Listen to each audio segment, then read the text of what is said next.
लेकिन खेसारी जी तो वो खेसारी जी जानते होंगे, कुछ चुनिंदा लोग होंगे। खेसारी लाल यादव के सपोर्ट में आए आम्रपाली दुबे। क्या है वीडियो की पूरी जानकारी बताएंगे आपको डिटेल में। तो आप ही हैं खेसारी लाल यादव जी के फैंस, तो वीडियो के लास्ट तक बने रहिए।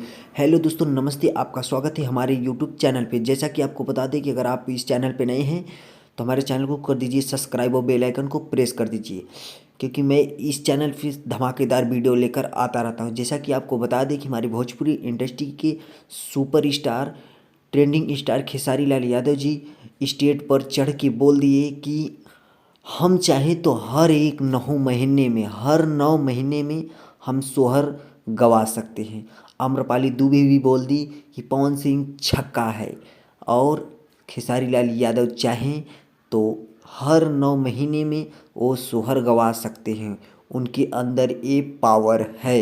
ये मैं नहीं कह रहा हूँ कि पवन सिंह छक्का है, मतलब उनका कहने का मतलब है कि पवन सिंह छक्का है। मतलब आम्रपाली दुबे जी का कहना है कि पवन सिंह छक्का है। जब वो ये कह सकते हैं कि नहीं, पवन सिंह जी से लड़का नहीं हो पाएगा, तो इसका मतलब पवन सिंह छक्का है। तो ऐसे ही भोजपुरी के रिलेटेड इन्फॉर्मेशन पाने के लिए हमारे चैनल को कर दीजिए सब्सक्राइब और बेल आइकन को कर दीजिए प्रेस, ताकि मैं जो भी नया वीडियो अपलोड करूँ उसका नोटिफिकेशन सबसे पहले आप तक पहुँचे। जय भोजपुरी समाज।